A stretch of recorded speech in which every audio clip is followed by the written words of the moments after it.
തിരയറിയില്ല കരയറിയില്ല അലകടലിൻ്റെ നൊമ്പരങ്ങൾ മഴയറിയില്ല വെയിലറിയില്ല അലയുന്ന കാറ്റിൻ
ഓക്കെ, അപ്പൊ നമ്മുടെ അനുഷ്കയുടെ പെർഫോമൻസ് എങ്ങനെയുണ്ടായി നമുക്ക് ചോദിക്കാം.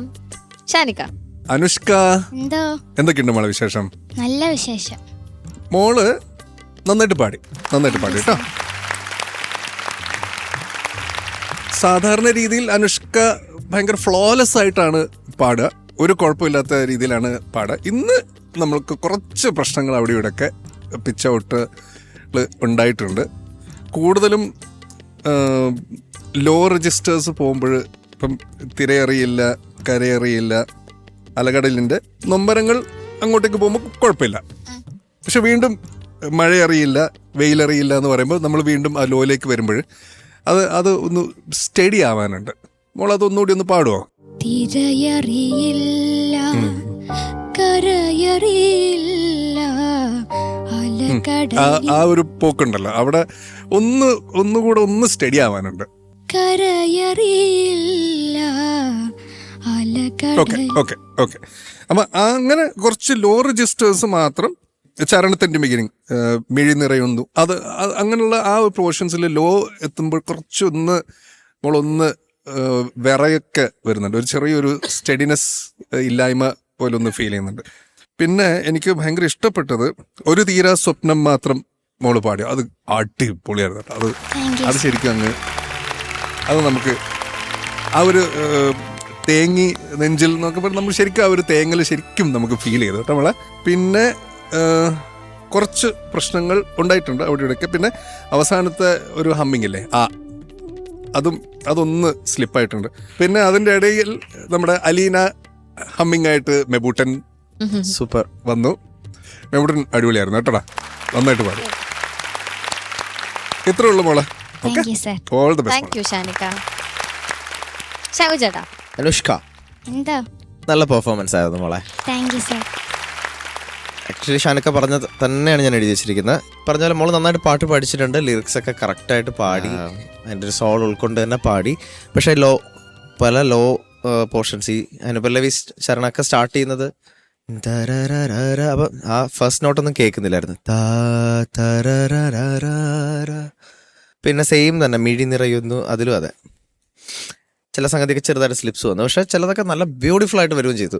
ആ ലാസ്റ്റത്തെ കാണും എന്നു കാണും അതൊക്കെ കറക്റ്റായിരുന്നു, നല്ല രസമായിട്ട് വന്നു. ആദ്യം ചെറുത സ്ലിപ്പ് വന്നു, പക്ഷെ ഫൈനലി അത് കിട്ടി മോക്ക്.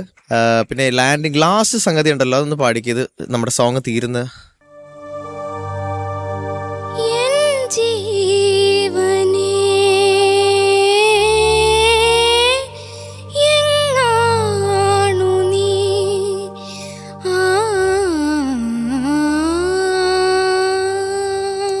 അപ്പം അത് ഒന്ന് ശ്രദ്ധിച്ച് പാടി. നേരത്തെ ആ സോങ് തീരാറായതുകൊണ്ട് ഒന്ന് ഉഴപ്പി, അത് കഴിഞ്ഞല്ലോ പണി, ആ മൂടായി പോയി. അപ്പോൾ അത് സ്ലിപ്പായി. അങ്ങനത്തെ കുറച്ച് സ്ലിപ്സ് വന്നു. പിന്നെ സ്കെയില് കുറച്ച് താഴെയൊക്കെ പോയി, അപ്പം അവിടെ കേൾക്കുന്നില്ലായിരുന്നു. ബട്ട് ഇതൊരു വൻ കോമ്പോസിഷനാണ് വിദ്യാജിയുടെ. നല്ല song selection and all the best. Thank U Shanu ചേട്ടാ. ഹരി ചേട്ടാ. അനുഷ്ക എന്താ അടിപൊളിയായിട്ട്. Thank you sir. പാട്ടിനേക്കാൾ ഈ വേഷം സുന്ദരിയായിട്ടുണ്ട് കേട്ടാ.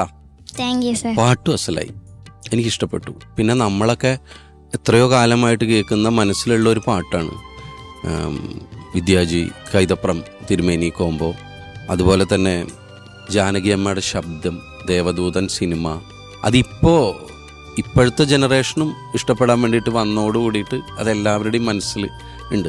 നമ്മൾ ഈ പാട്ടൊക്കെ കേൾക്കുമ്പോൾ നമ്മുടെ മനസ്സിൽ ജാനകി അമ്മയുടെ ശബ്ദം ഉണ്ടാവും. എനിക്ക് തോന്നുന്നു മോള് പാടുമ്പോഴും മോളുടെ മനസ്സിൽ ആ ജാനകി അമ്മയുടെ ശബ്ദം ഉണ്ടായിരുന്നു എന്ന് തോന്നുന്നു, ഇല്ലേ? പാടണ പോലെ തോന്നിയിരുന്നില്ലേ?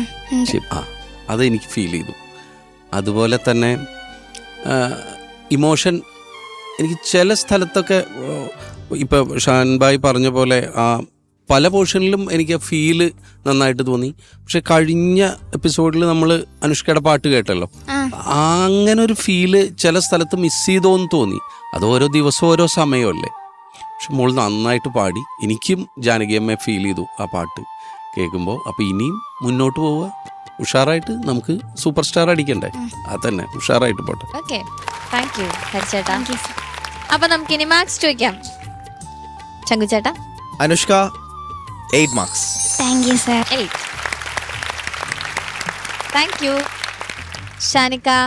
Anushka 8. Thank you sir. Hari ചേട്ടാ. അനുഷ്ക കുട്ടി 8 mark. Thank you sir. Total 24 marks ആണ് കിട്ടിയിട്ടുള്ളത്. ഹാപ്പി അല്ലേ? ഹാപ്പി.